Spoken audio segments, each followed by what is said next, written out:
यत्संकल्पात् पतितपनो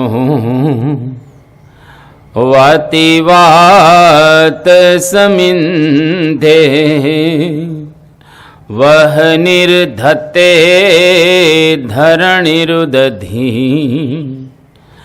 लंघते नैव वेलां सोऽयं श्रीमान् निखिल जगताम् अंतरात्मावतीर्णो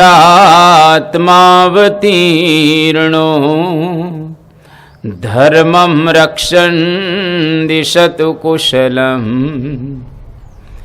स्वामिनारायणो नः। भगवते श्री स्वामिनारायणाय नमो नमः। श्री अक्षर पुरुषोत्तमाभ्यां नमो नमः। श्री गुणातीतानंद स्वामी महाराजाय नमो नमः। श्री भगत जी महाराजाय नमो नमः। श्री शास्त्री जी महाराजाय नमो नमः। श्री योगी जी महाराजाय नमो नमः। श्री प्रमुख स्वामी महाराजाय नमो नमः। श्री महंत स्वामी महाराजाय नमो नमः। परम पूज्य महंत स्वामी महाराजना चरित्रों आपणे लाभ लई रहेला छीए, जेमांथी आपणा जीवनमां घणा बधा प्रसंगोए आपणे कई रीते वर्तवुं जोईए ए प्रकारनी प्रेरणाओ प्राप्त करी रहेला छीए। परम पूज्य स्वामी बापा एटले आपणा माटे संस्था अने संस्था एटले आपणा माटे स्वामी बापा। आ संस्था BAPS जे खरेखर परम पूज्य महंत स्वामी महाराजनो પડછાયો रहेली छे, जेनुं कार्य आटલું બધું विशाळ होय एनुं कारण કેટલું मजबूत अने विशाळ होय ए आपणे समजी शकीए छीए। એટલા માટે ઇમર્સને એક બહુ સરસ વાત કરી, an institution is a lengthened shadow of its leader. એટલે કે ઇન્સ્ટિટ્યુશન અર્થાત સંસ્થા એ એમના લીડરનો પડછાયો રહેલી છે। જે પ્રકારે એના લીડર વર્તે એ જ પ્રકારની આખી સંસ્થાની અંદર परिस्थिति के वातावरण सर्जाय। तो अपना जीवन अंदर जे कई नाना मोटा आपणे गुणों प्राप्त करीए छीए एनी पाछळ परम पूज्य महंत स्वामी महाराज अने परम पूज्य प्रमुख स्वामी महाराजनो अद्भुत अने अदकेरो आ प्रमाणे आडकतरी रीते आपणे कहीए के योग रहेलो छे, जेना द्वारा आपणे आध्यात्मिक मार्गनी अंदर आ प्रमाणे वर्ती रहेला छीए। परम पूज्य स्वामी श्री एक बहु ज आश्चर्यचकित थई गया एक प्रसंग सांभळीने। घणी वखत आपणने एवुं लागे के पशु पंखीओना देहनी अंदर पण मुक्तो आव्या होय छे। लागे पशुओ अने पंखीओ, परंतु एनी अंदर पण कोईक महात्माओ, कोईक योग भ्रष्ट जीवात्माओ, कोईक पूर्व जन्मना भक्तो आवेला होय छे। एवो ज एक प्रसंग नैनपुरनी अंदर बन्यो अने स्वामीए सांभळ्यो।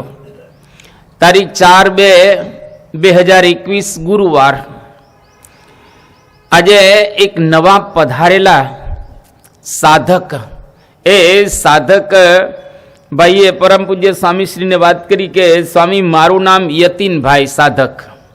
स्वामी के सारू अने मारो गाम कलवाड़ा એટલે કે તિથલની નજીક આ કલવાડા મારું ગામ આવ્યું છે અને આપ ઠક્કરવાડામાં આવ્યા હતા, જે મારા બાજુનું જ ગામ રહેલું છે. અને ત્યાં એક કૂતરો હતો અને એ કૂતરો એકાદશી કરતો હતો. હવે કૂતરાઓ સ્વાભાવિક રીતે એને ખબર ન પડે કે આજે એકાદશી છે, કે આજે બારસ છે, કે આજે પૂનમ છે, કે આજે પાંચમ છે. પણ આ કલવાડાની અંદર રહેલો કૂતરો એકાદશી કરતો હતો અને એ કૂતરાના કાનમાં તમે વર્તમાન ધરાવેલા અને એને તમે આશીર્વાદ પણ આપ્યા હતા. એની બાજુનું ગામ એટલે અમારું ગામ. આ ગામનો પરિચય સાધક પોતે આપતો હતો. સ્વામીશ્રીએ કહ્યું કે હા, એ કૂતરું નદીમાં નાઈ આવે સવારમાં.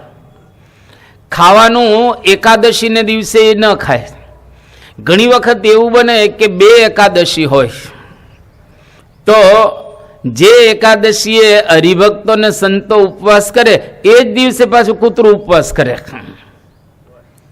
બીજી એકાદશી હોય તો એકાદશીને દિવસે એ પાછું જમી લે પણ ઉપવાસ ન કરે. અને જે દિવસે ઉપવાસ હોય એ દિવસે પોતે ઉપવાસ કરે. આ પ્રકારનું કૂતરું પરમ પૂજ્ય સ્વામીશ્રીએ જેને વર્તમાન ધરાવેલા, અને સ્વામીએ વાત કરી કે આવા જીવાત્માઓ પણ આવતા હોય છે. એટલે પશુઓ અને પંખીઓમાં પણ એવા યોગ ભ્રષ્ટ આત્માઓ હોય છે. જેમ આપણા ભારત વર્ષની અંદર આપણે જાણીએ છીએ પ્રમાણે ભરતજી હતા, ભગવાન ઋષભદેવના પુત્ર. 1 કરોડ વર્ષ સુધી રાજ કરી અને સંસારનો ત્યાગ કરી ગંડકી નદીને કિનારે તપશ્ચર્યા કરવા માટે ગયા અને મૃગની અંદર આસક્ત થયા અને બીજો જન્મ એનો મૃગનો આવ્યો. મૃગના જન્મની અંદર પણ એમને જ્ઞાન ગયું ન હતું. એટલે જ્યાં આગળ ઋષિઓ બધા કથા કરતા હોય ત્યાં આગળ જઈને બેસે ને કથા સાંભળે અને છેલ્લે ગંડકી નદીની અંદર અર્ધું શરીર ડૂબાડી અને પોતે ધામમાં જાય છે.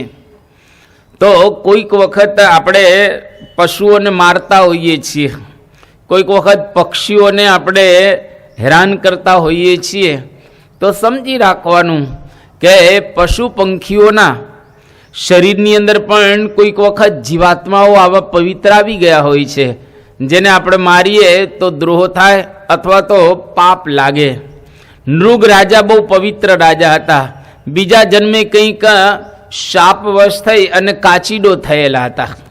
આવું પણ બનતું હોય છે. એટલે યોગ ભ્રષ્ટ આત્માઓ બધી જ ફરતા હોય છે. ટૂંકમાં આપણે કહીએ તો કોઈ દિવસ કોઈનો અપરાધ ન કરવો કે કોઈનો અનાદર પણ ન કરવો. દરેકનો આદર આપણા હૃદયની અંદર હોવો જોઈએ. જો દરેકનો આદર આપણે કરીએ તો કોઈક વખત આવા કોઈક જીવાત્માઓ આવી ગયા હોય એના દ્રોહથી આપણે બચી જઈએ છીએ. ટૂંકમાં કોઈના પ્રત્યે ખરાબ ભાવ ન રાખો. શુદ્ધ અને પવિત્ર ભાવ જો દરેક પ્રત્યે હોય, જીવ પ્રાણી માત્ર પ્રત્યે, તો આપણે આધ્યાત્મિક માર્ગની અંદર ખૂબ આગળ વધી શકીએ અને જે સાધના કરવાની છે એ સાધના થઈ શકે. જાણે અજાણે પણ કોઈકનો દ્રોહ થઈ જાય તો એનું પાપ તો લાગે જ છે. તુલસીદાસજીએ રામાયણમાં એક સરસ ચોપાઈ લખી છે કે જો અપરાધું ભગત કર કરહી રામ રોષ પાવક સો ધરહી. જો અપરાધું ભગત કર કરહી. જો કોઈ ભક્તોનો અપરાધ કરે તો એની ઉપર ભગવાનનો એ કોપ થાય છે, ભગવાનની કૃપા એના ઉપરથી ટળી જાય છે. એટલા માટે દ્રોહ કે અપરાધ કોઈ દિવસ કરવો જ નહીં. જો બની શકે તો એની સેવા કરવી અને ન બની શકે તો એને પ્રણામ કરવા, પણ કોઈ દિવસ કોઈનો પણ તિરસ્કાર કરવો નહીં. કોઈકના ઘર ઉપર આપણે પથ્થરો મારીએ એટલે એક દિવસ આપણા ઘર ઉપર કોઈક પથ્થરો મારશે તો ખરા ને. કોઈકને આપણે ખરાબ વચનો કહીએ તો કોઈક વખત આપણને કોઈક ખરાબ વચન તો કહેશે ને, એટલા માટે એનાથી આપણે બચી જવું અને દરેકનો આદર કરવો. શ્રી ઘનશ્યામ કહે સુન નારદ, મેરો મત અંતર શુદ્ધ है. મારો મત ભગવાન કહે છે કે અંતર શુદ્ધ મેરો મત એ હે. મારો મત જ છે કે અંતર આ શુદ્ધ ને પવિત્ર રાખું. કદાચ એવા સંત કે કોઈક એવા હોય એનો જો અપરાધ થઈ જાય તો રામ રોષ પાવક સો જરહી. ભગવાનનો એટલો બધો એની ઉપર કોપ થાય કે એને બાળી નાખે.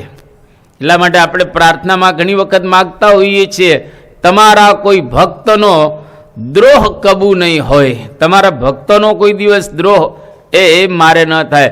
શાસ્ત્રીજી મહારાજના વખતમાં એક મણિભાઈ ફોજદાર હતા, મણિલાલ ફોજદાર. હવે શાસ્ત્રીજી મહારાજનું કંઈક એમને ગમ્યું ન હતું.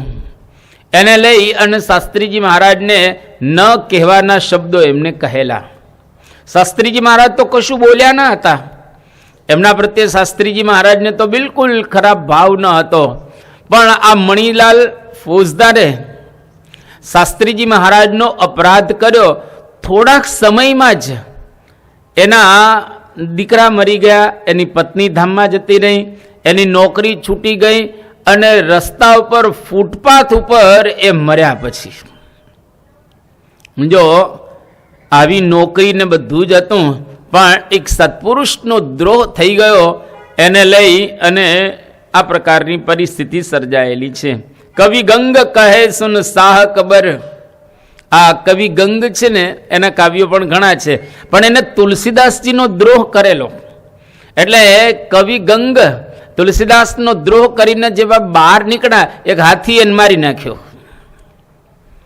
તો કોઈક વખત ભક્તના દ્રોહનું આવું ખરાબ પરિણામ પણ આવતું હોય છે. એટલે અહીંયા આગળ આ એક કૂતરું એકાદશી કરે છે.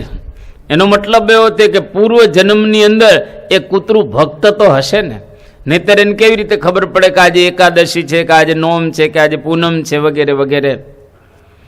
તો આવા પ્રસંગો પણ સમાજની અંદર બનતા હોય છે. આપણે કોઈના દ્રોહ કે અપરાધની અંદર પડવું ન જોઈએ.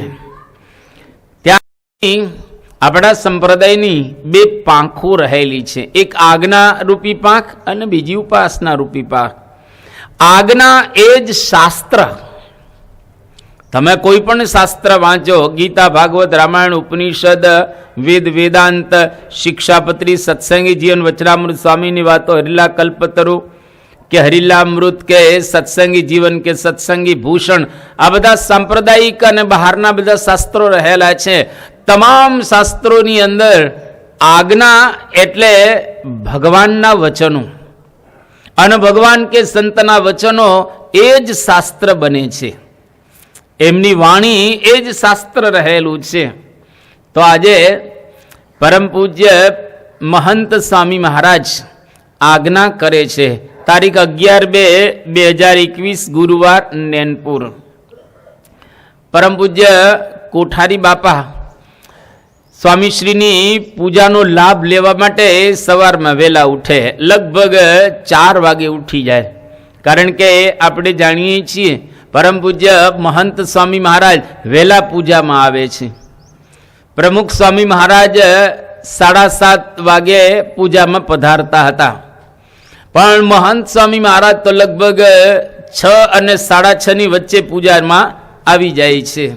એટલે હરિભક્તો પોતાના ઘરેથી આવે તો એને બહુ વહેલું ઉઠવું પડે, સંતોએ પણ વહેલું ઉઠવું પડે. અને પૂજા પછી તો પછી નાસ્તો ને અંતે ને બાપાનો લાભ ને બધું હોય. એટલે કોઠારી બાપા લગભગ સવારના 4:15 કે 4:30 ની આજુબાજુ એને ઉઠી જવું પડે. ને રાતના તો મોડું થયેલું હોય એટલે ઊંઘ પૂરી ન થાય.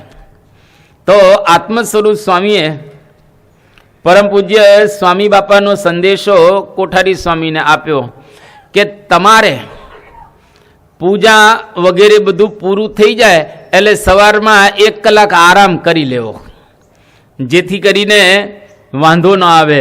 અને તમારી મોટી ઉંમર થઈ ગયેલી છે. આત્મ સ્વરૂપ સ્વામીએ બીજી વાત કરી કે હમણાં આફ્રિકામાં ત્યાગવલ્લભ સ્વામી એમને પણ પરમ પૂજ્ય મહંત સ્વામી મહારાજે કહ્યું કે તમારે સવારમાં 1 કલાક સૂઈ જવું, જેથી કરીને પૂરતો આરામ મળી રહે, અને પૂરતો આરામ મળે એટલે તમારું સ્વાસ્થ્ય પણ ખૂબ સારું રહે. ત્યારે સ્વામીશ્રી પછી કહે છે કે હવે આપણે 80 ઉપર ના થયા, 80 ઉપર ના થયા એટલે આ બધા જે નિયમો હોય એમાં કદાચ આમ તેમ કરીએ તો એમાં કોઈ બાદ રહેલો હોતો નથી શાસ્ત્ર પ્રમાણે પણ. એટલે 1 કલાક આરામ કરવો. એ વખતે આત્મ સ્વરૂપ સ્વામીએ ઉમેર્યું કે બાપા, કોઠારી સ્વામી વહેલા ઉઠે અને 1 કલાક સવારમાં આરામ કરે, પણ બપોરનો આરામ પાછો કાપી ન નાખે. બપોરનો જે આરામ કરતા હોય એ તો આરામ કરે જ, એક્સ્ટ્રા 1 કલાક આરામ કરવાનો. સ્વામી કે હા બરાબર છે, એક્સ્ટ્રા 1 કલાક આરામ કરે, જેથી કરીને સ્વાસ્થ્ય સારું રહે. અને સત્સંગમાં મોટેરા સંતો ફરે તો હરિભક્તોને આશીર્વાદ આપે અને સમાસ બહુ થાય. અને આપણે જાણીએ છીએ હરિભક્તોના ઘરે આપણે પધરામણી કરવા માટે જઈએ તો હરિભક્તોના ઘરે જ્યાં જ્યાં પધરામણી કરીએ અને ત્યાં પૂજ્ય ડૉક્ટર સ્વામી, પૂજ્ય ત્યાગવલ્લભ સ્વામી, પૂજ્ય કોઠારી બાપા કે પૂજ્ય વિવેક સાગર સ્વામી કે પૂજ્ય ઘનશ્યામ બાપા કે પછી ઈશ્વર ચરણ સ્વામી, આ બધા જે સદગુરુ સંતો આવી ગયા હોય તો એ હરિભક્તોને બરાબર યાદ હોય કે અમારા ઘરે કોઠારી સ્વામી આવી ગયા, અમારા ઘરે ડૉક્ટર સ્વામી આવી ગયા, અમારા ઘરે વચ્ચે તો કેટલાય સંતો આવ્યા હોય, એ બધા સંતો ભૂલાઈ જાય, પણ અમારા ઘરે મહંત સ્વામી મહારાજ આવી ગયા એ યાદ રહે. બાકીના સંતો ઘણી વખત, એકની અનેક વખત તમારા ઘરે પધરામણી કરવા આવ્યા હોય એ આપણને યાદ ન રહે. કારણ કે આ જે સદગુરુ સંતો રહેલા છે એ આવે એટલે આપણને એવું અનુભવાય કે જાણે બાપા જ આપણા ઘરે આવી ગયા. એમની અંદર એક પ્રકારની દિવ્યતા, એક પ્રકારનો ભાવ કે જેથી કરીને એમના ચરણારવિંદ આપણા ઘરે પડે તો આપણું ઘર પણ એક પવિત્ર થઈ જાય. તો આજે કોઠારી સ્વામી કહ્યું કે હા સ્વામી, આપની આજ્ઞા છે એટલે 1 કલાક વધારે ઊંઘ લેશું સવારમાં. ગુરુની કે આજ્ઞા એ જ શાસ્ત્ર.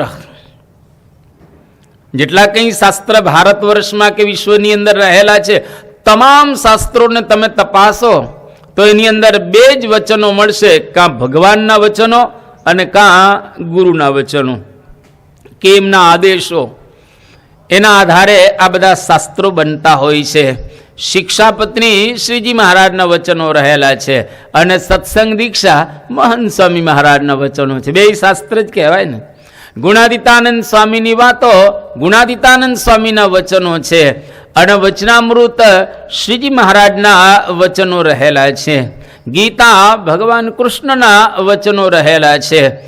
તો ભગવાન કે ભગવાનના એવા પરમ એકાંતિક સંત જે પ્રમાણે આજ્ઞા કરે એ જ શાસ્ત્ર બની જતું હોય છે અને એ પ્રમાણે આપણે વર્તવાનું હોય છે. આમ તો શાસ્ત્રની વ્યાખ્યા એક સરસ કરવામાં આવી છે કે શાસ્તિ ઇતિ શાસ્ત્રમ, જે આપણને દોરે, જે આપણી ઉપર અનુશાસન કરે, જે આપણને માર્ગદર્શન આપે, જેના દ્વારા આપણે આધ્યાત્મિક માર્ગની અંદર આગળ વધી શકીએ એ શાસ્ત્ર કહેવાય. શાસ્ત્ર એટલે એક પ્રકારનો ઉપદેશ કે આમ કરવું જોઈએ અને આમ ન કરવું જોઈએ, આને કહેવાય શાસ્ત્ર. શાસ્ત્રમાં ક્યારેય આપણે શંકા ન કરવાની. અને જો તમે શંકાનું મન લઈ અને શાસ્ત્રનું વાંચન કરો તો પડે તમને શંકા થાય એવું છે. યદા યદા વિચાર્યંતે તદા તદા વિશીર્યંતે. જેમ જેમ તમે શાસ્ત્રનું વાંચન કરો અને શંકા કુશંકા કરવા લાગો તો તમારું મન શંકા કુશંકાથી ભરાઈ જાય. એટલા બધા શાસ્ત્રોની અંદર તમને વચનો જોવા મળશે. તમને 2-4 વાત કરું એટલે ખબર પડે કે કોઈ દિવસ શાસ્ત્રમાં શંકા નહીં કરવાની. કારણ કે એના વચનો આપણને ઉપરથી જણાય એવા ન હોય, પણ એનો ભાવાર્થ, એનો ગલિતાર્થ, એનો વ્યંગ્યાર્થ, એનો ગૂઢાર્થ, એનો રહસ્યાર્થ લેવાનો હોય. એક વચન વચ્ચે વાત કરીએ કે આ ઝાડ રહેલું છે. રાતના સમયની અંદર અહીંયા આગળ તમે બેઠા હો ચોકમાં, આ પરિસરની અંદર, અને તમને કોઈ પૂછે કે ચંદ્ર ક્યાં છે, એટલે તમે શું કહો? એ ઝાડ ઉપર જો ચંદ્ર છે, જો. હવે આપણે ઝાડ ઉપર જોઈએ એટલે ચંદ્ર દેખાય ત્યાંથી આકાશમાં રહેલો. આપણે બોલીએ શું? ચંદ્ર ક્યાં છે? તો કે ઝાડ ઉપર ચંદ્ર છે. ઝાડ ઉપર ક્યાં ચંદ્ર? ચંદ્ર તો આકાશની અંદર રહેલો છે. પણ આપણે એવું બોલીએ છીએ કે ઝાડ ઉપર તું ફલાણી જગ્યાએ જો એટલે ત્યાંથી તને ચંદ્ર દેખાશે. ચંદ્ર છે આકાશમાં, પણ ઝાડની ડાળી આપણે બતાવી છે, ઝાડ બતાવીએ છીએ, તો ઝાડની ઉપર ચંદ્ર નથી, પણ એક વચનો એવા રહેલા છે. એટલે અહીં આગળ શાસ્ત્રમાં અમુક વચનો એવા હોય કે જે આપણને સમજાય નહીં. જેમ કે ચિત્રકેતુ રાજાને કરોડ સ્ત્રીઓ હતી. હવે કોઈ માણસને કરોડ સ્ત્રી હોય ખરી? હા, આપણે ત્યાં ભારતમાં એવા રાજાઓ થયા છે, પરદેશમાં પણ એવા રાજા થયા છે જે લોકોને 300 સ્ત્રીઓ હતી. દશરથ રાજા હતા, એને પણ 200 ઉપર સ્ત્રીઓ હતી. દશરથ રાજાને પણ. કૃષ્ણ ભગવાનની વાતો તો આપણે સાંભળીએ છીએ, 16,108. તો આ તો 1 કરોડ સ્ત્રી એટલે શું થયું? પેલા મુંબઈ નાનું હતું, એટલે અત્યારે કહીએ અમદાવાદની વસ્તી 84 લાખની છે, એના કરતા 16 લાખ વધારે. હવે આટલી બધી સ્ત્રીઓ હોય તો બધી સ્ત્રીઓને મળી કઈ રીતે શકે? બધી સ્ત્રીઓને મળી પણ જીવન દરમિયાન ન શકાય, કારણ કે 100 વર્ષની આવરદા હોય. 36,500 દિવસ કહેવાય ને. 100 વર્ષની આવરદાના એટલા દિવસ થાય, તો મેક્સિમમ દરરોજ એક સ્ત્રીને મળે તો 36,500 સ્ત્રીઓને મળી શકે. દરરોજ 2 ને મળે તો 72,000 કે 73,000 કહેવાય. પણ 1 કરોડ સ્ત્રીઓ એટલે આ તો વધારે પડતો આગળ આપણને મોટો લાગે. પણ ત્યાં આગળ ભાવાર્થ લેવાનો કે ચિત્રકેતુ રાજાને એટલી બધી વાસના હતી કે જેની કોઈ સીમા ન હતી. અતિશય વાસનિક જીવ ચિત્રકેતુ રાજા હતા. તો આ પ્રકારે એનો ભાવાર્થ લેવાનો, એનો રહસ્યાર્થ લેવાનો કે રહસ્ય આ રહેલું છે કે એને એટલી બધી વાસના હતી. જેમ કે પૃથુ રાજાએ ભગવાનની પાસે 10,000 કાન માગ્યા, તો ધારો કે ભગવાન દેને 10,000 કાન આપે, તો 10,000 કાનને ચોટાડવા ક્યાં? આપણા 2 કાન છે, 10,000 કાન બીજા ચોટે કઈ રીતે? અને કઈ રીતે આપણને સમજાય? પણ એનો ભાવાર્થ એવો કે પૃથુ રાજાએ ભગવાનની પાસે 10,000 કાન માગ્યા, અર્થાત હે ભગવાન, આ 2 કાનની અંદર એટલી બધી સાંભળવામાં મને આસક્તિ આપો કે હું કોઈ દિવસ તૃપ્ત ન થાવ. ભગવાનની કથા સાંભળવામાં મને ક્યારેય તૃપ્તિ ન થાય. સવાર બપોર સાંજ 24 કલાક મને એનું જ રટણ રહ્યા કરે. આ પ્રકારની એને માગણી કરી. રાવણને 10 માથા હતા. 10 માથા કોઈ વ્યક્તિને હોય તો સૂઈ શકે ખરો? અને પડખું બદલવું હોય તો કઈ રીતે બદલે? આમ પડખું ફરવું હોય તો માથા નડે નહીં. હા, માથું આમ કદાચ પેલી રીતે થઈ જાય, આમ જરા એની અંદર મિજાગરા કે એવું કંઈક હોય તો માથું આમ થઈ જાય થોડુંક, અને આમ એવું તો કંઈ હોઈ શકે નહીં. એટલે આ બધા ભાવાર્થ એવા રહેલા છે કે રાવણને ભગવાન 10 માથાવાળો બતાવેલો છે, અર્થાત રાવણની અંદર 10 માણસ જેટલી બુદ્ધિ હતી. અને એ શક્ય છે, એક માણસને અંદર 10 માણસ જેટલી બુદ્ધિ હોઈ શકે. તો શાસ્ત્રના વચનો કદાચ કોઈક વખત આવા આપણને લાગે તો એનો ભાવાર્થ આપણે ગ્રહણ કરવાનો, પરંતુ એનો સીધો અર્થ નહીં લેવાનો કે આ ખોટું છે, આમાં ગપ્પા રહેલા છે. ઘણા લોકો એવું માને છે સાક્ષરો કે પુરાણો તો વ્યાસજીના ગપ્પા છે, આવું પણ કહેનારા લોકો સમાજની અંદર હોય છે. તો એટલું યાદ રાખવું કે એને સમજાતું નથી. તમે મહાભારત કોક વખત વાંચો તો અત્યારે આપણે જ્યાં ઝાડ જોઈએ છીએ ને, મહાભારતની અંદર વર્ણન આવે છે કે 10 ગાવનું ઝાડ. ગાવ એટલે આપણે જાણીએ છીએ એક ગાવ એટલે 3 કિલોમીટર. 30 કિલોમીટરનું ઝાડ કેવી રીતે હોઈ શકે? 30 કિલોમીટર લાંબુ આમ ઝાડ. અત્યારે કબીરવડ મોટું છે ને વૃક્ષ, કદાચ એવડા મોટા ઝાડ હોય તો આટલું 30 કિલોમીટરનો ઘેરાવો ઝાડનો હોય એ તો કંઈ શક્ય આપણને લાગતું નથી. ટૂંકમાં બહુ જ મોટા વૃક્ષો હતા એવો એમાંથી ભાવાર્થ આપણે કાઢવાનો. એટલે સત્પુરુષના વચનો અને ભગવાનના વચનો એ આપણને ન સમજાય તો કોકની પાસે સમજવું, પણ એ વચનો ખોટા છે અથવા તો એ ગપ્પા છે અથવા તો એ બરાબર રહેલા નથી, અત્યારના વિજ્ઞાનના યુગની અંદર એ બંધ બેસતા નથી, એવું આપણે ન સમજવું. વિજ્ઞાનનો યુગ તો હમણાં શરૂ થયો છે અને વૈજ્ઞાનિકોએ તો હમણાં શોધખોળો કરેલી છે, પરંતુ આપણા શાસ્ત્રો તો હજારો ને લાખો વર્ષ પહેલા લખાયેલા છે. વેદાહ અપૌરુષેયાહ, વેદો કોઈ લખ્યા નથી, એ તો અનાદિકાળથી આવી જ રહેલા છે. અને ભારતીય સનાતન સંસ્કૃતિની અંદર વેદો ઉપનિષદો એ તો પહેલેથી જ રહેલા છે, એની વાતો પણ સનાતન સત્ય રહેલી છે. એટલા માટે શાસ્ત્રોની અંદર કોઈ શંકા કરતું હોય તો એની શંકાઓને આપણે સાંભળવી નહીં અને એના વચનની અંદર વિશ્વાસ રાખવો નહીં. ઘણા એવું પણ કહેતા હોય છે કે કથાઓની અંદર ટાઈમ બગડતો હોય છે, કથાઓની જરૂરિયાત રહેલી નથી, ખોટે ખોટા તમે મંદિરે દર્શન કરવા જાઓ છો ત્યાં તમારો ટાઈમ બગડે છે. આવા પણ સમાજની અંદર લોકો મળી રહે, એને ખ્યાલ નથી, એને અધ્યાત્મ માર્ગનો કોઈ અનુભવ નથી, એને અધ્યાત્મ માર્ગની દિશા જ રહેલી નથી. કારણ કે આખો દિવસ વિષયાસક્ત જીવ હોય એને ભગવાનની ક્યાંથી વાતો ખબર પડે.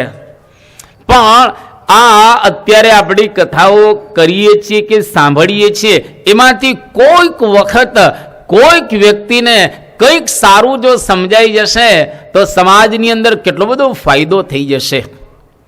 એટલા માટે કંઈ રાજા મહારાજાઓ મૂર્ખા ન હતા. એ દરરોજ રાજ ચલાવવા માટે જાય એની પહેલા ઋષિઓની કથા સાંભળીને જતા હતા. જનક રાજા પણ જતા હતા, અમરીશ રાજા પણ જતા હતા, ભરતજી પણ જતા હતા, આ બધા ગોપીચંદ કે એ બધા પણ જતા હતા. રાજ ચલાવતા પહેલા કથા સાંભળી આવે અને ત્યાર પછી રાજ સિંહાસન ઉપર બેસે. શિવાજી પણ ગુરુ રામદાસને નમતા હતા. એટલે કથા, કીર્તન, વાર્તા, ભજન આ બધું જ ખૂબ અગત્યનું રહેલું છે. એની અંદર આપણે શ્રદ્ધા રાખવાની. શ્રદ્ધા અર્થાત ન દેખાય એને માનવાનું, અને એમાં પણ અંધશ્રદ્ધા નહીં રાખવાની, શુદ્ધ શ્રદ્ધા રાખવાની. અંધશ્રદ્ધા એટલે જે ક્યાંય લખાયેલું ન હોય કે મહાપુરુષો કે ભગવાનના વચનો ન હોય એમાં આપણે શ્રદ્ધા ધરાવીએ એને અંધશ્રદ્ધા કહેવાય. પણ જે ભગવાન કે સંતના વચનો હોય એની અંદર આપણે વિશ્વાસ રાખીએ એ શુદ્ધ શ્રદ્ધા કહેવાય. તો અહીં આગળ પરમ પૂજ્ય સ્વામી બાપા એમના વચનો એટલે શાસ્ત્ર એવી વાત પૂજ્ય કુઠારી સ્વામીએ અહીંયા આગળ કરી. ત્યાર પછી સદગુરુ વર્ય નિર્ગુણ સ્વામી એની વાતો પરમ પૂજ્ય સ્વામીશ્રીની સમક્ષ નીકળે છે. આપણા સંપ્રદાયની અંદર નિર્ગુણ સ્વામીનો બહુ મોટો ફાળો છે. બીએપીએસ સંસ્થા બ્રહ્મ સ્વરૂપ શાસ્ત્રીજી મહારાજે ઊભી કરી છે અને શાસ્ત્રીજી મહારાજે એનું સંવર્ધન પણ કરેલું છે. એની અંદર સદગુરુ વર્ય નિર્ગુણ સ્વામી, આજે ઘણી વખત આપણને એમનું નામ પણ યાદ નથી હોતું. એક વખત એવો હતો કે આપણી સંસ્થાની અંદર નિર્ગુણ સ્વામીની મૂર્તિઓ ત્યાં આગળ સિંહાસનની અંદર આપણે મૂકતા હતા. નિર્ગુણ સ્વામીનો જબરજસ્ત મોટો ફાળો, નાણાવટ આપણું મંદિર રહેલું છે એની અંદર નિર્ગુણ સ્વામીની મૂર્તિ મૂકવામાં આવેલી હતી. આપણે બધાએ દર્શન એના કરેલા છે. શાસ્ત્રીજી મહારાજ એવું કહેતા હતા કે આ સંસ્થાની અંદર 14 આની ફાળો નિર્ગુણ સ્વામીનો છે અને મારો 2 આની. આ તો શાસ્ત્રીજી મહારાજની મોટાઈ છે અને નિર્ગુણ સ્વામીને મોટે આપી રહેલા છે. નિર્ગુણ સ્વામીએ બહુ જ દાખલો કરેલો સત્સંગ પ્રચાર અને પ્રસાર માટે. દરેક હરિભક્તોનો ફાળો હોય છે. નાનો હરિભક્ત કે મોટો હરિભક્ત, નાના સંત કે મોટા સંત, દરેકનો આ સંસ્થાની અંદર ફાળો છે. કોઈ વ્યક્તિ એવો નથી કે જેને બીએપીએસ સંસ્થાની અંદર થોડું કામ કર્યું હોય તો પણ એનો આ સંસ્થાના વિકાસમાં ફાળો રહેલો છે. તમે મંદિરે આવી અને વાળો એ પણ સંસ્થાના વિકાસનો એક ફાળો છે. તમે દર્શન કરવા આવો અને કોઈકને પ્રેરણા આપો એ પણ બીએપીએસ સંસ્થાની અંદર તમે ભાગીદાર છો અને તમે એની અંદર કંઈક યોગદાન આપેલું છે. તો નિર્ગુણ સ્વામીની વાત નીકળી કે શાસ્ત્રીજી મહારાજના એ જમણા હાથ સમાન હતા. પ્રમુખ સ્વામી મહારાજની અમૃતવાણીની અંદર નિર્ગુણ સ્વામીને માટે બહુ સરસ સ્વામીએ કહેલું છે કે નિર્ગુણ સ્વામીને બધી વાતે દિવ્ય ભાવ રહ્યો. કારણ કે એમને શાસ્ત્રીજી મહારાજ પ્રત્યે અતિશય ભાવ અને શાસ્ત્રીજી મહારાજને એ મોક્ષના દાતા જાણતા હતા. મહંત સ્વામી મહારાજ કહે છે કે શાસ્ત્રીજી મહારાજ ગમે તે કરે પણ નિર્ગુણ સ્વામીને કોઈ દિવસ અભાવ ના આવે, અખંડ દિવ્ય ભાવ જ રહે. અને નિર્ગુણ સ્વામીનો ઇતિહાસ ખરેખર આપણે જાણવો જોઈએ, મહંત સ્વામી મહારાજ કહે છે. હવે નિર્ગુણ સ્વામી પોતે ભણેલા ગણેલા હતા. ત્યાં આગળ વડોદરાની અંદર કલા મંદિર છે. એ કલા મંદિરની અંદર બીએસસી ઓનર થયેલા પોતે. બહુ સારી એ વખતે એની ડિગ્રી હતી અને ખૂબ સારું ભણેલા હતા, હોશિયાર હતા અને બાહોશ પણ બરાબર હતા. આપણે સરકારી દરબારી જે કામ કરવાના હોય ત્યાં આગળ નિર્ગુણ સ્વામી પોતે જતા હતા અને કોઈથી ડરે નહીં. નિર્ગુણ સ્વામી એવા પાવરફુલ નિર્ગુણ સ્વામી એ પોતે હતા. શાસ્ત્રીજી મહારાજને પ્રત્યે અતિશય દિવ્ય ભાવ અને શાસ્ત્રીજી મહારાજ પાછા નિર્ગુણ સ્વામીનો ઘણી વખત તિરસ્કાર કરતા. નિર્ગુણ સ્વામીની ઈચ્છા હોય કે આ કરવું છે, શાસ્ત્રીજી મહારાજ કરવા પણ ન દે. સારંગપુરની અંદર નિર્ગુણ સ્વામીએ શાસ્ત્રીજી મહારાજને કહ્યું કે આપણે પેશાબ કરવાની, લઘુ કરવાની એક ચોકડી કરવી છે. શાસ્ત્રી મહારાજ કે જરૂર જ નથી, પણ કે રાત્રે ઉઠીને ત્યાં દૂર જવું પડે છે. શાસ્ત્રીજી મહારાજ કે દૂર જવાનું, અહીંયા આગળ નથી કરવાની.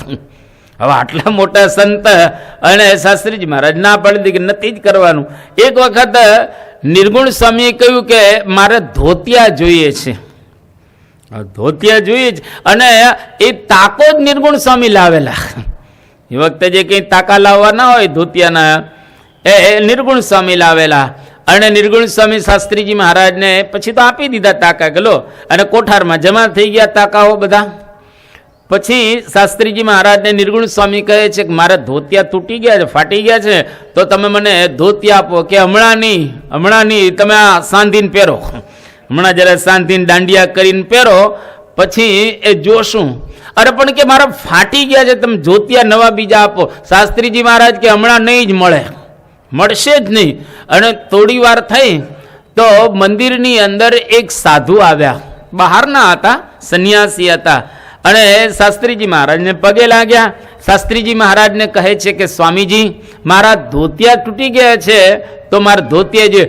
તો તરત જ શાસ્ત્રીજી મહારાજ કોઠારમાંથી આમ નવા નક્કોર ધોતિયા ઓલા સાધુને બહારના આવ્યા તેને આપી દીધા. સરસ રીતે કાપીને આપી દીધા બધા ધોતિયા. નિર્ગુણ સ્વામી કે એને તમે આપ્યા, મને ન આપ્યા, તમે મારા તૂટી ગયા છે, ઓલો તો પરોક્ષનો છે, હું તો અહીંનો છું, તમે મને ધોતિયા ના આપ્યા ને એને આપ્યા.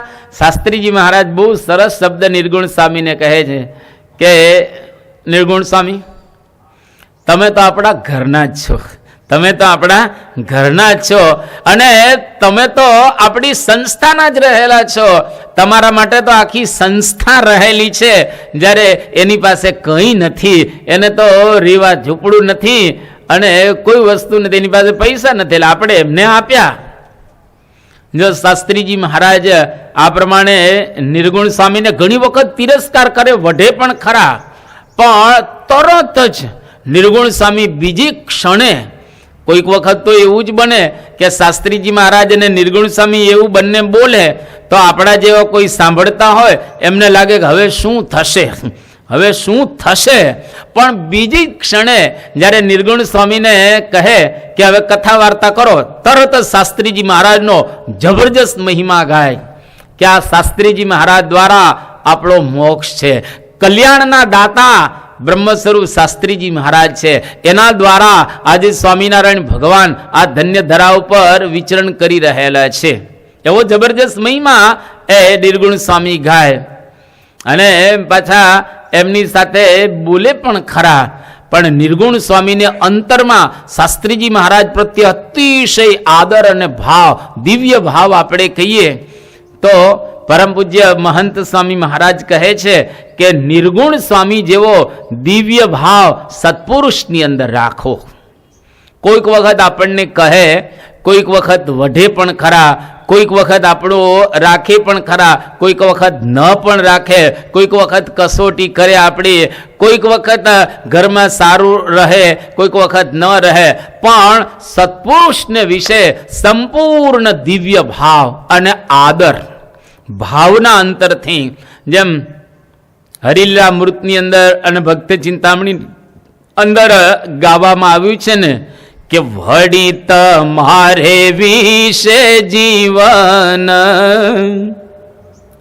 નાવે મનુષ્ય બુદ્ધિ કોઈ દન, જે જે લીલા કરો તમે લાલ, તેને સમજું અલૌકિક ખ્યાલ. કે વળી તમારે વિશે જીવન નાવે મનુષ્ય બુદ્ધિ કોઈ દન. એટલું યાદ રાખો કે સત્પુરુષ મનુષ્ય જેવા નથી. એનું શરીર મનુષ્યનું છે પણ એની અંદર ભગવાન રહેલા છે. જેમ કે ભગવાન આ લોકની અંદર પધારે તો પણ આપણા જેવું શરીર ધારણ કરીને પધારતા હોય છે, પણ આપણામાં અને એનામાં લાખ ગાઉનું અંતર હોય છે. એ દિવ્ય છે અને આપણે મનુષ્ય રહેલા છીએ.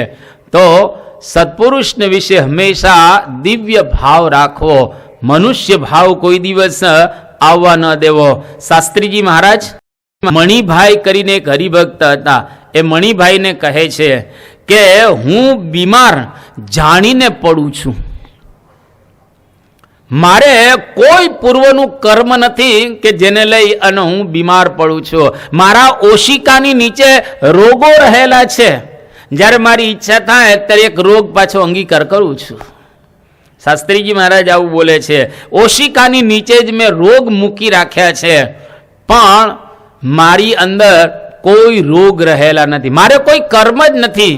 સત્પુરુષ કદાચ માંદા પડે, એને શરદી થાય, તાવ આવે, ઓપરેશન કરાવવા પડે, આ બધું થાય એ અન્યને સુધારવા માટે, અન્યને લાભ આપવા માટે આ કરતા હોય છે. બાકી એને કોઈ પણ પ્રકારે કર્મ રહેલા નથી.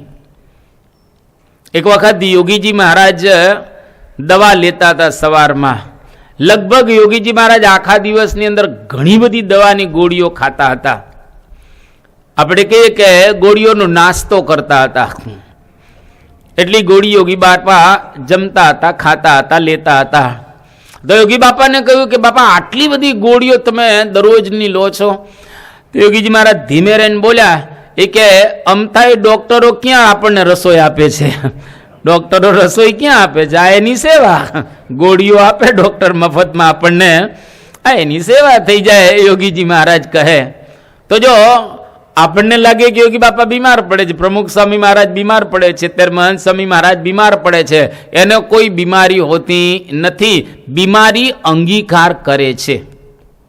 આપણા જેવા હજારો ને લાખો હરિભક્તો હોય એના દુઃખ પોતે લે, અથવા તો એવા ચરિત્રો કરે જેને લઈ અને આપણી અંદર રહેલી બુદ્ધિને ચકાસે કે આને દિવ્ય ભાવ રહે છે.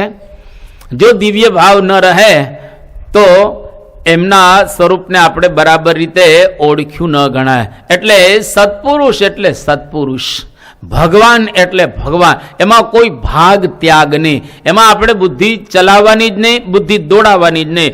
એ જે કરે એ બધું દિવ્ય છે. એટલે ગુણાદિતાનંદ સ્વામીએ એમની વાતમાં એક સરસ વાત લખી છે કે મનુષ્ય ભાવ અને દિવ્ય ભાવ એક થઈ જાય તો ભગવાન ભજવાનું સુખ આવે. જ્યાં સુધી મનુષ્ય ભાવ અને દિવ્ય ભાવ જુદા જુદા હોય ત્યાં સુધી ભગવાન ભજવાનો આનંદ નથી આવતો, સુખ નથી આવતું. એટલા માટે મનુષ્ય ભાવ અને દિવ્ય ભાવ એક થઈ જવો જોઈએ. એક થવો એટલે શું કે અત્યારે આલોકની અંદર સત્પુરુષ પધારે, દેખાય મનુષ્ય જેવા પણ સમજવાના કેવા? દિવ્ય. એટલે મનુષ્ય ભાવ અને દિવ્ય ભાવ બે એક કરી દેવાનો. જો બંને આપણે એક કરીએ તો ભગવાન ભજવાનું સુખ આવે, આનંદ આવે. અને ખરેખર મહારાજના વખતની અંદર એવા સંતો હતા જે મહારાજના સ્વરૂપને એવું જાણતા હતા. તો આજે એ જ મહારાજનું સ્વરૂપ મહંત સ્વામી મહારાજ રહેલા છે. એમના સ્વરૂપને વિશે દિવ્ય ભાવ આપણે રાખવો. જો પહેલા સ્વામી બાપા કેટલું સરસ રીતે ચાલતા હતા, આપણે જોયેલા છે ને, ફટાફટ આમ ચાલે. અરે ગાદી ઉપર આવ્યા ત્યારે તો કેટલી સ્પીડમાં ચાલતા હતા.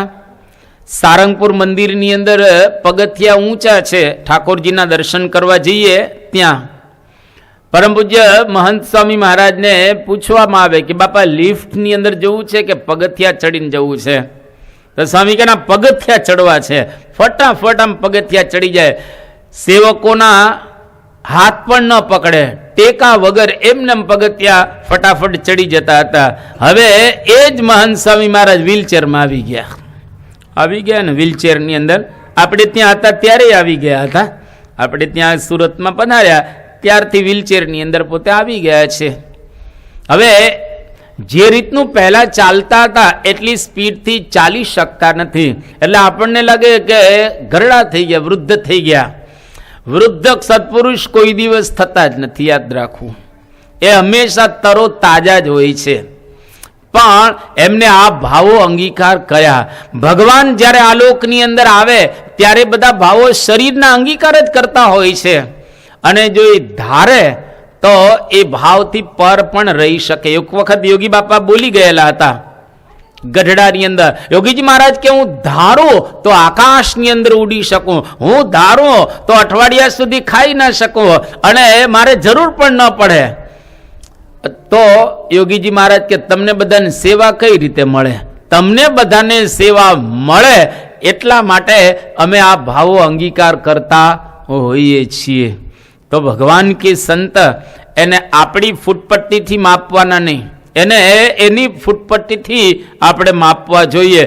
પણ એના વિશે એટલું આપણે યાદ રાખવું કે બસ એ પુરુષો અને ભગવાન દિવ્ય રહેલા છે.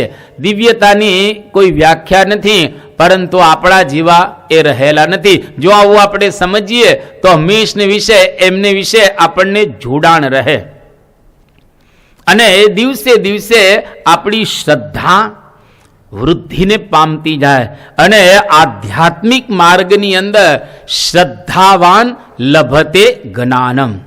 જો આપણને શ્રદ્ધા હોય તો જ્ઞાન પ્રાપ્ત થાય. અહીંયા આગળ બહુ સરસ એ સંદર્ભની અંદર પ્રસંગ રહેલો છે. તારીખ 18/2/2021 ગુરુવાર, નેનપુર. આત્મસ્વરૂપ સ્વામીએ એક કિશોરનો પ્રસંગ પરમ પૂજ્ય સ્વામીશ્રીને જણાવતા કહ્યું કે થોડા દિવસ પહેલાની જ બાપા વાત છે. એક કિશોરને આપના દર્શનની અતિશય તલપ લાગી છે. બાપા તો નેનપુરની અંદર જ છે, પણ આ કિશોરને એવી બધી દર્શનની તલપ લાગી, ઈચ્છા થઈ ગઈ કે આપણે બાપાના દર્શન કરવા નેનપુરની અંદર જવું છે. પણ હવે નેનપુરની અંદર તો ત્યાં કોઈને દર્શન કરવા આવવા જ દેતા ન હતા. એટલે ત્યાં તો અંદર જઈ શકે નહીં, પણ એને ઈચ્છા બહુ થઈ ગઈ. એટલે પોતાનું જે ગામ અથવા તો જે નગર હતું ત્યાંથી આજુબાજુના ત્યાં આગળ રહેતો હતો. એટલે 3 કલાક સાયકલમાં ત્યાં આવી ગયો નેનપુર. હવે ત્યાં તો કઈ મહંત સ્વામી મહારાજ મળી શકે એવું હતું ને. દરવાજા પાસે આ છોકરો ઊભો રહે છે, કિશોર દરવાજા પાસે ઊભો રહ્યો. ત્યાં આગળ થોડી વાર એ પોતે જોયું આજુબાજુ કે એકાદી ઝાંખી થઈ જાય. મહંત સ્વામી મહારાજ જો બહાર નીકળે, ઘણી વખત વિચરણ માટે ત્યાં અંદર નીકળતા, વોકિંગ કરવા માટે નીકળે, થોડોક પગ ફેર કરવા માટે નીકળે, હવા ફેર કરવા માટે બાપા નીકળતા, આ બધું કરતા ત્યાં આગળ. અને એને થઈ ગયું કે જો બાપા બહાર નીકળે તો આપણે એમના દર્શન કરી લઈએ, પણ બાપા બહાર તો કંઈ નીકળ્યા નહીં. અને એ પેલો યુવક થોડો સમય ત્યાં આગળ રહ્યો ઊભો, અને એ પછી ત્યાંથી એ પોતે જતો રહ્યો, ફરી પાછો ગયો સાયકલની અંદર. હવે લગભગ 9 વાગ્યાની આસપાસ પાછો ઘરે પહોંચી ગયો. આ બાજુ આત્મ સ્વરૂપ સ્વામીને ખ્યાલ આવ્યો કે આવો એક કિશોર 3 કલાક વહેલું સવારમાં સાયકલ ઉપર પરમ પૂજ્ય સ્વામીશ્રીના દર્શન કરવા માટે અહીંયા આગળ નેનપુર આવ્યો હતો, દરવાજા પાસે ઊભો રહીને પાછો જતો રહેલો છે. તો એને ફોન જોડવામાં આવ્યો, છોકરાને નામ શોધી અને ફોન જોડ્યો કે કોણ છોકરો છે, અને છોકરો મળી ગયો. જેવો ફોન જોડ્યો એટલે પેલા છોકરાને કહ્યું કે તું કેમ નીકળી ગયો, અહીંયા આગળ આવ્યો તો તું નીકળી કેમ ગયો? તો કે દર્શન ન થયા એટલે હું નીકળી ગયો. કે તું વાત કર, શા માટે આવ્યો હતો તું અહીંયા આગળ? અત્યારે હું સ્પીકર ફોન ઉપર છું, આત્મ સ્વરૂપ સ્વામી કહે છે, અને તારી વાત બાપા પણ સાંભળે છે અત્યારે, કે કેમ તું અહીંયા આગળ આવ્યો હતો ને પાછો નીકળી ગયો. ત્યારે પેલા યુવકે બહુ સરસ વાત કરી કે જુઓ, મને અંતરમાં એટલી બધી તીવ્રતા આવી ગઈ કે મારે બાપાની એક ઝલક લેવી છે, એક એના બસ દર્શન મને થઈ જાય. ઘણા સમયથી આપણે વિડીયોમાં તો નિહાળીએ છીએ, પૂજાના પણ દર્શન કરીએ છીએ, પણ પ્રત્યક્ષ દર્શનની એક ઝંખના અંદર મને જાગી ગઈ. એટલે હું ત્યાં આગળ આવ્યો, પણ હવે બાપા ત્યાં આગળ મળ્યા નહીં, એટલે હું ત્યાંથી પાછો આવી ગયો. ત્યારે પરમ પૂજ્ય સ્વામી બાપા બહુ સરસ યુવકને પછી આશીર્વાદ આપે. સ્વામી શ્રી કહે, હા બરાબર છે, તું અહીંયા આગળ આવ્યો, અમે તને આશીર્વાદ આપીએ છીએ. સ્વામી કે નજીક અને દૂર એવું કંઈ નથી. તો અહીંયા આગળ નજીક દર્શન કરવા આવ્યો, કોઈક વળી નથી આવ્યા અહીંયા આગળ. નજીક ને દૂર જેવું કશું છે જ નહીં. સ્વામી કે જે સત્પુરુષની આજ્ઞા પાડે એ બધા નજીક રહેલા છે, અને જે આજ્ઞા ન પાડે એ બધા દૂર રહેલા છે. એટલા માટે સત્પુરુષની આજ્ઞા જો પાડીએ તો આપણે નજીક જ છીએ. પછી સ્વામી કહે છે કે આજ્ઞા ન પાડતા ખોડામાં બેઠા હોય તોય દૂર છે, 1,00,000 ગાંવ દૂર છે, 1,00,000 ગાંવ દૂર રહેલા છે જો આજ્ઞા ન પાડતા હોય તો. અને કદાચ 1,00,000 ગાંવ દૂર હોઈએ પણ આજ્ઞાને અનુવૃત્તિ પ્રમાણે જો આપણે રહેતા હોઈએ તો સત્પુરુષના ખોળામાં જ આપણે બેઠેલા છીએ. એટલે નજીક ને દૂર એવું કશું જ નથી. તમે જુઓ, બહેનો છે એ તો સત્પુરુષની નજીક જઈ શકે એવું છે જ નહીં. બહેનો તો પોતાની જિંદગીની અંદર સત્પુરુષનો કોઈ દિવસ સ્પર્શ કરી શકે એવું નથી. બહેનો તો કોઈ દિવસ સત્પુરુષની સાથે વાતચીત પણ કરી શકે એવું નથી. આપણી મર્યાદા સાંપ્રદાયિક છે એટલા માટે. પણ છતાંય બહેનો સત્પુરુષની નજીક જ રહેલા છે. જો બહેનો ભગવાનની આજ્ઞા કે સત્પુરુષની આજ્ઞા પાડે તો ભાઈઓ કરતા બહેનો નજીક છે. જે આજ્ઞા પાળે એ સત્પુરુષની નજીક, અને જે આજ્ઞા ન પાડે એ સત્પુરુષની દૂર રહેલા છે. એટલા માટે આપણે બરાબર રીતે આજ્ઞા પાડવી. બીજું, સત્પુરુષને આપણે મળવા માટે જઈએ, જો અહીંયા આગળ કોઈ જાણતા તો નથી, ત્યાં આગળ છોકરો ઊભો રહીને પણ જતો રહે છે ત્યાં, પણ સત્પુરુષ સુધી પહોંચી ગયો, એની શ્રદ્ધા એને ત્યાં સુધી લઈ ગઈ. એટલે જો શ્રદ્ધા હોય, અંતરમાં ભક્તિ હોય તો સત્પુરુષ સુધી આપણે પહોંચી શકીએ. શ્રદ્ધા હોય તો કાર્ય ચોક્કસ થાય જ. ભલે એને સ્થૂળ રીતે દર્શન ન થયા, પરંતુ આશીર્વાદ તો ચોક્કસ એને પ્રાપ્ત થઈ જ ગયા છે. એટલે શ્રદ્ધા જ મારી લઈ ગઈ મંજિલ સુધી, શ્રદ્ધા જ મારી લઈ ગઈ મંજિલ સુધી, રસ્તો ભૂલી ગયો તો દિશાઓ ફરી ગઈ. ભલે આપણે કદાચ રસ્તો ભૂલી જઈએ, પણ જો શ્રદ્ધા હોય તો સત્પુરુષની પાસે આપણે પહોંચી જતા હોઈએ છીએ. એટલે ભગવાન અને સત્પુરુષમાં શ્રદ્ધા અને વિશ્વાસ રાખો. આરૂઢ વિશ્વાસ અને શ્રદ્ધા હશે તો આપણે એની નજીક જ છીએ અને આપણને જાળવશે. જ્યાં દેખાય ત્યાં શ્રદ્ધાની જરૂર ન પડે, જ્યાં ન દેખાય ત્યાં શ્રદ્ધાની જરૂર પડે. અક્ષરધામ દેખાતું નથી એટલે શ્રદ્ધાની જરૂર પડે. સુખ આપણને અનુભવાતું કે દેખાતું નથી એટલે શ્રદ્ધા રાખવી તો આપણને સુખ પ્રાપ્ત ચોક્કસ થશે જ, અને આને આ જન્મે થશે. જેટલા કંઈ ભક્તો આપણે નિહાળીએ છીએ, મીરા કે દાદુર જેવા કે દાદા ખાચર પર્વતભાઈ કે ગોરધનભાઈ જેવા, બધાએ શ્રદ્ધા રાખી છે, વિશ્વાસ રાખ્યો છે પરમ કે થશે, થશે અને થશે, અને થાય, થાય અને થાય જ. એમાં કોઈ શંકાને સ્થાન રહેલું નથી. જો ખરેખર એ રીતે શ્રદ્ધાથી આપણે જોડાઈ જઈએ તો. ત્યાર પછી અહીંયા આગળ પરમ પૂજ્ય સ્વામીશ્રીએ જે મંત્ર આપણને એક આપ્યો છે, અક્ષરમ અહમ પુરુષોત્તમ દાસોસ્મી. આ માગસર સુધી 8મને દિવસે મંત્ર આપેલો છે. મહાસુદી 8મને દિવસે આ મંત્ર આપવામાં આવેલો છે. એ મંત્રનો આજે દિવસ હતો એટલે પરમ પૂજ્ય સ્વામીશ્રી મંત્રની પણ યાદ કરે છે. અને સ્વામીએ વાત કરી કે આ મંત્ર આપણું ધ્યેય છે, સકલ શાસ્ત્રનો પરમ સાર છે, પરમ રહસ્ય છે અને બ્રહ્મ વિદ્યા છે. એને સમજવાનો પ્રયત્ન આપણે કરીએ કે આપણે બધા દેહાભિમાની રહેલા છીએ. તો અહીં આગળ પરમ પૂજ્ય સ્વામીશ્રી આ મંત્ર આપણને આપ્યો, અક્ષરમ અહમ પુરુષોત્તમ દાસોસ્મી. અક્ષર એવો હું પુરુષોત્તમનો દાસ છું. આપણો ધ્યેય મંત્ર રહેલો છે કે મારે અક્ષરરૂપ થવું છે અને પુરુષોત્તમ નારાયણની અંદર જોડાવું છે, એનો દાસ થવું છે. હવે અનંત જન્મોથી આપણે અજ્ઞાન અવસ્થાની અંદર પીડાઈ રહેલા છીએ, અને જો આ વખતે આપણે ધ્યાન નહીં આપીએ તો પાછો આવતો જન્મ થવાનો જ છે. એટલે આ વખતે બરાબર ધ્યાન આપવું. જેટલું રહેલું છે બાકી છે એમાં દ્યો ધ્યાન. જેટલું બાકી છે એટલું એની અંદર આપણે ધ્યાન આપવાનું છે. અહીંયા આગળ મંત્ર ખાલી ઉચ્ચારણ કરીને પૂરું કરવાનું નથી, પરંતુ અહીંયા આગળ સ્વામી કહે છે કે ધ્યેય છે, સકલ શાસ્ત્રનો સાર છે, પરમ રહસ્ય આ મંત્રની અંદર છુપાયેલું છે. એના ઉચ્ચારણથી આપણા દેહ ભાવ તમામ છૂટી જાય છે. આપણે ગુણાતીત છીએ, મૂળભૂત આપણે આત્મા રહેલા છીએ. કોઈક વખત તમને સમય મળે તો 2 વચનામૃત ખાસ વાંચજો.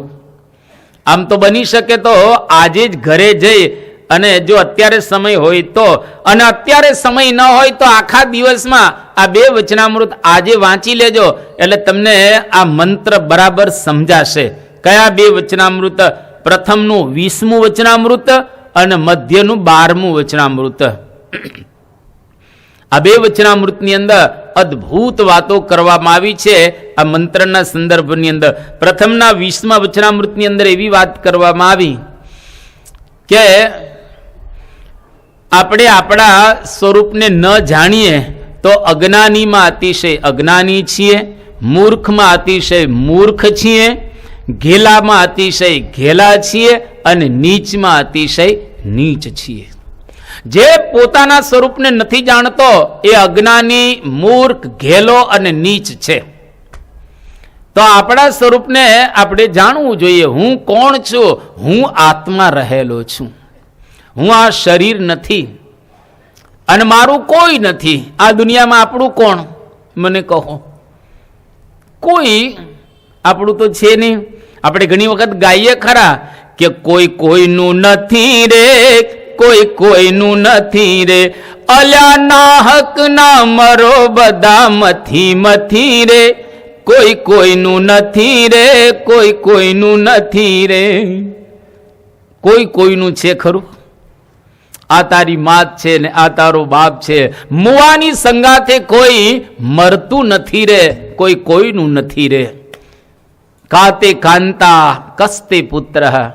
શંકરાચાર્ય સરસ કહે છે કે કાતે કાંતા કસ્તે પુત્ર સંસારોયમ અતિવ વિચિત્ર, કસ્ય ત્વમ કહ કુત આયાત તત્વમ ચિંતય તદ ઇહ ભ્રાત, ભજ ગોવિંદમ ભજ ગોવિંદમ ગોવિંદમ ભજ મૂઢમતે. કાતે કાંતા, કોણ તારી સ્ત્રી છે? હવે ઘણી વખત તો એવું બને છે, બધી જગ્યાએ પાછું બનતું નથી, કે કોઈક એક સ્ત્રીની સાથે લગ્ન કરે અને પછી ફાવે નહીં એટલે બીજી, ફાવે નહીં એટલે બીજીની સાથે લગ્ન કરે. અને કોઈ સ્ત્રી એક પુરુષની સાથે લગ્ન કરે, ન ફાવે એટલે બીજા પુરુષની સાથે લગ્ન કરે. આપણા ભારતમાં તો ઘણા લગ્ન સારા ટકે છે, મોટા ભાગના ટકે છે, કોઈક વખત વળી આમ તેમ થાય પણ ખરું. પણ પરદેશની અંદર તો એવરેજ 3ની છે. એક પુરુષ આખી જિંદગીમાં 3ની સાથે લગ્ન કરે, એક સ્ત્રી આખી જિંદગીમાં 3 પુરુષની સાથે લગ્ન કરે છે. આ પરદેશની એવરેજ છે. તો આ લોકની અંદર પણ આપણને ખબર પડે કે કોઈ કોઈનું નથી, કારણ કે જે પતિને પતિ માનતા હતા એ પતિ તો હવે રહ્યો નથી, જે સ્ત્રીને પોતાની સ્ત્રી માનતા હતા એ તો હવે રહી નહીં. કાતે કાંતા કસ્તે પુત્ર, કોણ તારો પુત્ર છે? કોઈ કોઈનો પુત્ર રહેલો નથી, કોઈ કોઈનો બાપ પણ નથી. ચિત્રકેતુ રાજાના આખ્યાનની અંદર બહુ સરસ રીતે ભાગવતના 6 સ્કંદની અંદર સમજાવવામાં આવે છે કે કોઈ કોઈનું નથી આ દુનિયાની અંદર. અને દુનિયા કેવી છે કે સ્વાર્થીઓ સંસાર તેમાં રહ્યો લથબથી, સ્વાર્થીઓ સંસાર તેમાં રહ્યો લથબથી, સંત પુરુષની સોબત વિના શીત શે ગતિ, હરિ વિના હિતકારી બીજું કોઈ તારું નથી, કોઈ તારું નથી રે, બીજું કોઈ તારું નથી, હરિ વિના હિતકારી બીજું કોઈ તારું નથી. આ દુનિયામાં ભગવાન સિવાય આપણું હિત કરનારા કોઈ રહેલા નથી. એટલે સ્વામીશ્રીએ મંત્ર આપ્યો કે હું અક્ષર છું અને પુરુષોત્તમ નારાયણનો દાસ છું. પુરુષોત્તમ નારાયણ સિવાય આ દુનિયામાં મારું કોઈ રહેલું નથી. છતાંય બધાની સાથે પ્રેમથી, હેતથી અને મહિમાથી, ભાવનાથી રહેવાનું. પણ આપણા કોઈ નથી, મારા ભગવાન છે અને હું ભગવાનનો છું. દાસ ભાવ એ મોટામાં મોટી ખરેખર પદવી રહેલી છે. હું ભગવાનનો છું અને ભગવાન મારા રહેલા છે. જો દાસ ભાવ આવે બધી સાધનાઓ પૂરી થઈ જાય.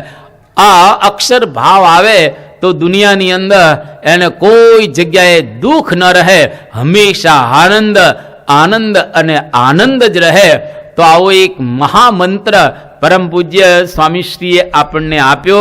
દરરોજ આ મંત્રનું ઉચ્ચારણ કરવું, દરરોજ આ મંત્રને યાદ રાખવો અને દરરોજ આ મંત્રનું અનુસંધાન જો રાખીશું તો અંતકાળ આવશે એટલે સંસારની અંદર ક્યાંય આપણને હેત નહીં રહે, ભગવાનની અંદર આપણને હેત જોડાઈ જશે અને ભગવાનના દિવ્ય ધામની અંદર આપણે સિધાવી શકીશું. અહીંયા આગળ આજની આ પારાયણને આપણે પૂર્ણ કરીએ છીએ. આજે 6થો દિવસ પારાયણને પૂરો થયો. આવતીકાલે પૂર્ણાહુતિનો ધામધૂમનો દિવસ છે. સવારે આપણે આ પારાયણની પૂર્ણાહુતિ ધામધૂમપૂર્વક એ કરીશું અને રાતના સમયે જે રીતે હમણાં આપને જણાવી પ્રમાણે પાટોત્સવની વિધિ સંપન્ન અહીંયા આગળ થશે. જોત જોતામાં 7 દિવસ હમણાં પૂરા થઈ ગયા. આપણા આ પારાયણના 7 દિવસ એ પૂરા થયા. 2 મિનિટ ધૂન બોલાશે, ત્યાર પછી આગળની જાહેરાતો સાંભળી આપણે અહીંયા આગળથી વિદાય લેશો. સ્વામી નારાયણ નારાયણ નારાયણ,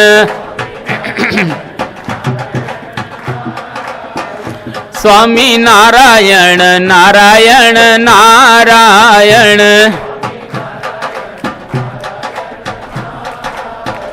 સ્વામી નારાયણ સ્વામી નારાયણ,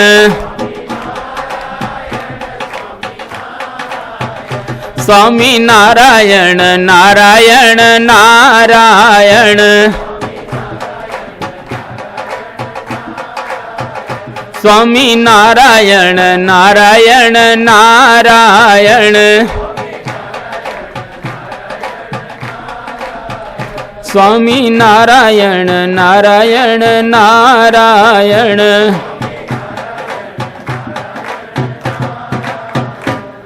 શ્રી સ્વામિનારાયણ ભગવાનની જય.